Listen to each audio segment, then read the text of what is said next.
In the history of television, no show has been more bent out of shape, pissed over, necrophiliacally defiled and desecrated, screwed over, taken advantage of, ripped a new one, been done dirty, shat on from a great height, had all of its orifices gagged and pounded in an unremitting franchise bukkake, been co-opted and bastardized and fucked up beyond all recognition than Doctor Who. Surely that's a bit dramatic.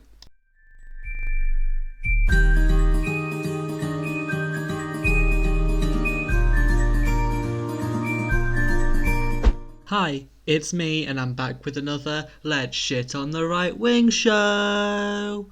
Today I've got a video from a guy called Echo Chamberlain, and what the actual fuck? That part that I used in the intro is literally their intro.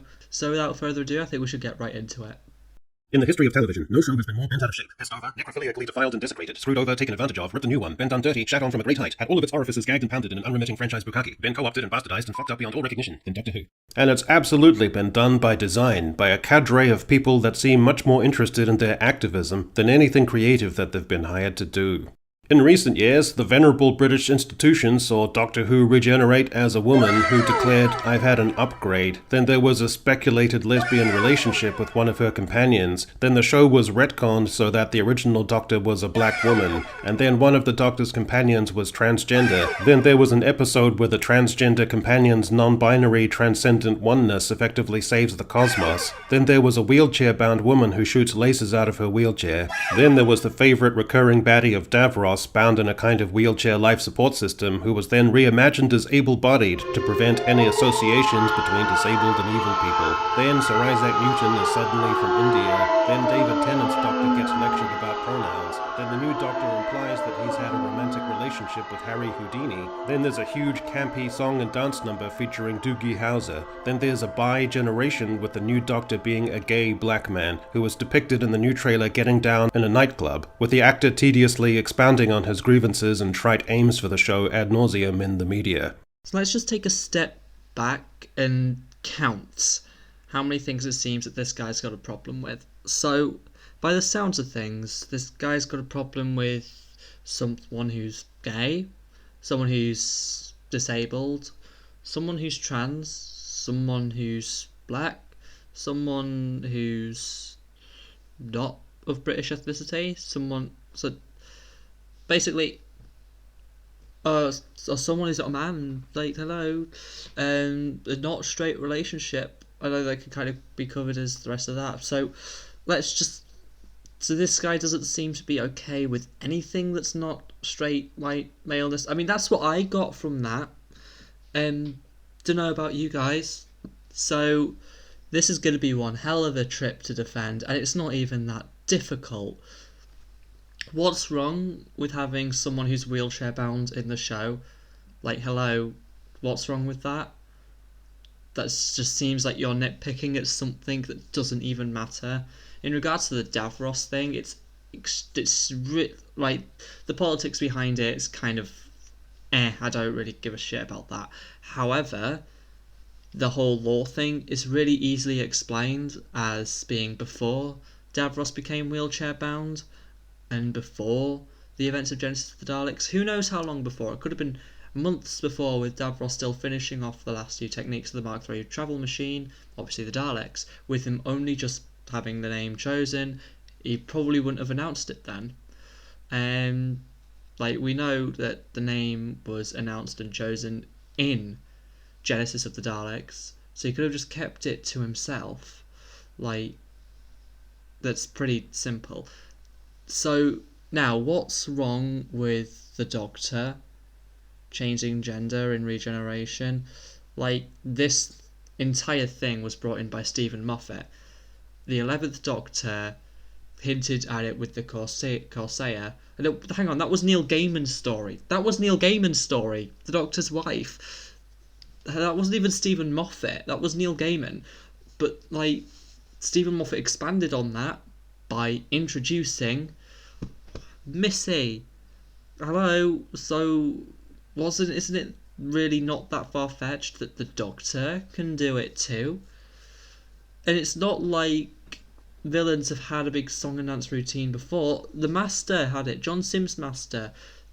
he had it with in the Last of the Time Lords, like, and also more recently we've had Sacha Dhawan's master have that with the Rasputin song in Power of the Doctor, but it's and I don't really think I need to explain why being trans or fruity like has absolutely nothing to do with everything else. Like, so what? And the Doctor's mentioned Harry Houdini a lot. Like, so it's so what if it's mentioned slightly more here? Again, it's just expanding on the lore, and it's so what if it's insinuated that the Doctor's had some form of relation with it. It doesn't matter at the end of the day. Like, you can think what you want, say what you want, it just doesn't matter. Oh, I like how this is the first rant I've got to go on, and I'm not even a minute into their video. Speaking with Entertainment Weekly about the show, Ncuti Gatwa discussed what was on his wish list for the Doctor. He informed the outlet, "I need a big dance number. That's what I'm going to put into the universe. I need the Doctor to have a big, fierce dance routine that, like, destroys a monster with twerking. Or maybe some death drops, and that's what will drop the monster." While discussing the costumes for the show that designer Pam Down had shown him, Gatwa told Entertainment Weekly, "She laid out her sketches on the table, and I saw kilts and skirts and all kinds of gender-pushing, societal-pushing outfits, and I was like, yes, let's do all of them." Whether he was being frank or partially glib doesn't matter. It's the overall tone and tenor and the sense of entitlement about what can be done with the character of the Doctor. Yes, because every single Doctor has been known to be a direct copy of the last in personality, clothes choices. I mean, the first Doctor had that very long scarf, didn't he? That the second, third, and fourth all had as well. Like, they all loved those hats and big curly hair. Like, oh, the fourth Doctor didn't like that curly hair, so we cut it down to be short, like the first Doctor. Do you see the hypocrisy and idiocy? Every single Doctor has their own unique quirks, and Gatwa just wants to explore his. Like, his Doctor can be more finesse, if he wanted it to be more finesse. So what? Like, this show is no stranger to musical numbers, as I've already stated. Every single Doctor is different, as I've stated, as everyone already knows. So expecting Gatwa not to shy away from that and not to push some stereotypes and norms like the Doctor normally does, because the show, thank you very much, is extremely progressive, but expecting Gatwa not to go onto that, not to join the trend and bandwagon of changing the character to suit their own needs, to suit how they are as an actor, is so stupid. This is the key reason why this series of Doctor Who was destined to fail. People want to see the Doctor, not as a white heterosexual man per se, but as a brilliantly devised character with familiar contours to his characterization. Gatwa and co. want to discard those contours wholesale in a misguided bid to reinvent, to modernize, to bring the viewing public up to speed, to subvert in a way that is playful, audacious, a little in your face, and teeming with energy and acceptance and diversity. The new Doctor Who has the worst possible thing you could imagine. Pizzazz. Pizzazz is the worst possible thing you can imagine? What? Is this guy's mind so small that pizzazz is the scariest thing to him? Really? Jesus Christ on a motorbike. You know what? I'm clapping for you. You're that far hidden in your own hermit shell that you literally think pizzazz is the worst thing to come of anything. Like, what's wrong with the show having a little bit of flair and the show being progressive like it always has been? You go back to the 2005 reboot, it is not the same as what the classic era was. it wasn't. Like, there are so many quite big differences, and those differences started in the wilderness years in the Doctor Who movie, like the Doctor having more romanticized kind of a nature. Those changes were there, and you could kind of theorize that they were kind of cemented in the Time War. If you look at Day of the Doctor, you can see that's also kind of a bridge between 8 and 10 in 8 and 9 in how the Doctor thinks and feels, because in that darkness there was light. But don't all of this that you're complaining about now has actually happened before, just in a different way. The Doctor is endearing. He was never meant to be cool. There's nothing wrong with wanting to put your stamp on a character, but if you wholly reimagine it in your own image, then you do a disservice to that character and come across as narcissistic. Piss off, you lightweight, flaky twats. Gatwa said, the show was so quintessentially British, and it's a show that has accumulated the power to reflect where Britain is societally. I was like, it would be really interesting to travel through all the subcultures of Britain that it's had in the past up to now through his clothes. This character represents the UK in a weird way, almost like Captain Britain. So how do we tell that story through fashion? Yes, the show has accumulated the power to reflect where Britain is societally. And sorry, Gatwa, but you and the production team's indulgent antics are not using that socio-cultural power accurately or responsibly. Your vision of a bright and jolly and energized sexual and racial and gendered utopia and shuffling of society into shape is not where Britain is at. It's an aspirational vision of yours that most of the society around you doesn't especially want to partake in. If you don't want to partake in it, don't watch the show. Go back to the classics and try and ignore all the leftistness in there. Like, because the show has always been left-leaning. And yeah, it may have got more political now, and our voices may have got louder, but don't you see it's as a direct response to the right wing getting louder and louder and louder. Like, I've said this before as well, if you're going to expect us to be quiet, then you actually more stupid than you actually probably could have imagined. If you get louder, we don't get quieter, we get louder too. And it's just a shouting war. And that's what the right wing's culture war is. It's also about directing us away from all their fuck ups, so to speak, because governments do end up fucking things up. We should abolish the governments. That's a really great idea. Let's start a cult! As reported by the Daily Mail, Gatwa previously said, as I say, I live in a very leftist, liberal bubble, and in fact, there's a really great episode coming up next year where we lean into that. So you're not reflecting where Britain is societally. By your own admission, you're taking a venerable old institution you had nothing to do with devising and creating and building a fanbase for, and piling in great heavy shovelfuls of your own political messaging, constructing narratives and imagery and tropes that are very leftist and liberal, and contradicting yourself by implying this is generally representative. And in a kind of Schrodinger's bullshit, pitching back and forth whenever it suits between depicting what's current society and what society ought to be, and, even more sanctimoniously, depicting the world as it will, in your eyes, inevitably be.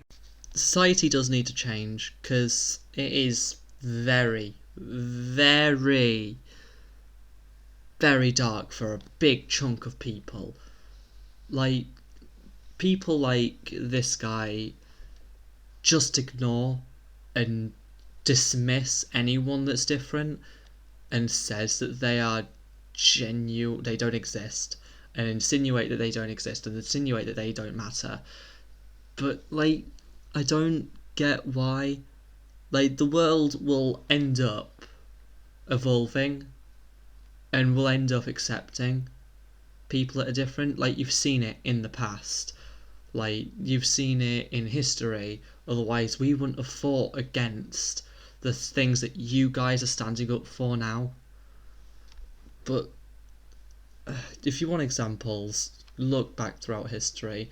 Slavery is a big one. Like, that was abolished and that was looked down on. Obviously, not completely. There are still parts of the world that are stuck like that, and eventually they'll change too. Because the world isn't the same as it was 200 years ago. Because guess what? People change. Times change. And to kind of insinuate that it doesn't is more foolish than I think you'd care to admit. I don't want to come across as too judgmental or lose perspective about the travails that come to make up a life. I think we all know that's exactly how you wanted to come across. Gatwa was asked about the UK's discourse around gender diversity and trans identities. Everything trickles down from the top, he said, and when you see politicians openly attacking marginalised communities, when you see our politicians openly attacking trans people, it makes it okay for everyone else. And it's scary to see that we've got to a point where it's fine to attack vulnerable people, because that's essentially what's happening. People who are the most vulnerable, the most disenfranchised, most disconnected from everyone else are being told that they are the threats. Tolerant stances on the transgender issue are held by the majority of UK political parties, and in case Gatwa hadn't been keeping up with current events, Scotland's bizarre SNP has quadrupled down on pedantic protections for marginalised people, arguably at a disproportionate expense of common liberties of expression. For the record, he seems oblivious of the fact the British Prime Minister is Indian, the Scottish First Minister is Pakistani, and the Welsh First Minister is Zambian. Yet the first of those is an utter rat-faced cunt. Honestly, he's fucked up this country more than anyone would care to admit. Like, a lot of people... I have a lot of voices. Like, I scroll through TikTok and my feed is just how badly Rishi Sunak has fucked them over. Like, he's fucked every single person in my small little town over with how he handles finances, how he handles taxes, because it's all about making his stupid rich ass richer. He don't care about the people, he cares about his fucking bank account. He could do more, but he doesn't. Instead, he does go on and target minorities, and Gatwa is completely right when he says that they're targeted, and it is scary because it does trickle down from the top. And I like how you glossed over that completely, by the way, ignoring that specific part. But, you know, if you really think that it doesn't gloss down from the top and the top do not have any power in how the people think, you're actually an idiot. Well, then that is not really in the spirit of Doctor Who, which is, for all intents and purposes, a children's show. No matter how empowered and fabulous you want to be, it's just not really the right context. Yeah, it's true that Doctor Who was created as a children's show, an educational one, yet it's not targeted to them anymore, it's targeted towards a wider range of audience. Like, if it was a children's show, it would be airing on CBBC at 5 o'clock, like Sarah Jane Adventures was. Instead, it's right at the edge of Watershed. It's airing at midnight in the UK now, which I know I've stated my thoughts on this before, so I'm not going to do it again. But if it's a children's show, it wouldn't air at fucking midnight, and then at 7 o'clock, prime time, right at the edge of Watershed. My point is, it's a bit more than just a children's show now. It's a lot more. Like, it's not Sarah Jane Adventures, it's not Torchwood, it's that sweet in-between that caters to everyone. A transgender actress who partook in the show said after the announcement of her casting that during her youth she had disappeared into Doctor Who, found a lifeline of escapism in it to get through much of the dark times. And herein lies the ideal truth. The genius of the Doctor's conception and development as a character, the escapist drama and fun of his adventures, the wistful idea of companionship, of exciting conceits and imagination, that is the swelling heart of the show. That and the cleverness of the science and mechanics of time and world-building and adult dialogue and ironies and drollery would inevitably alchemize to appeal to youngsters. Dumbing down the science fiction in favor of more fantasy elements, maundering on about diversity, jarringly adding on-the-nose sexual and gender minorities, and trying to fill the show with pizzazz. It all sucks and misses the point and wrecks the charm and lectures the audience and turns the beloved dotty old show into modern garbage. If that's how you feel, stop fucking watching it, you stupid melt! At least he called Yasmin Finney an actress. Like, yeah, she's an actress, and you gendered her correctly. Like, didn't got you out there, didn't I? Oh Christ. The rest of it's just a ramble. Like, basically, this entire fucking video is. I don't know why I've decided to cover him. It's the same dribble, but you know what? It's entertainment at the end of the day. Thanks for watching. I do have a Patreon now for those that are watching on YouTube. For those that are watching on Patreon, yay! Thank you very much. And as I'm recording this, I am doing that before my kind of relaunch video goes wild, so I have absolutely no idea if anyone's pledged to it or not. So yeah, but thank you all for watching, and we will see you next week for another. Well, it might be, but it won't be on Doctor Who. Ciao.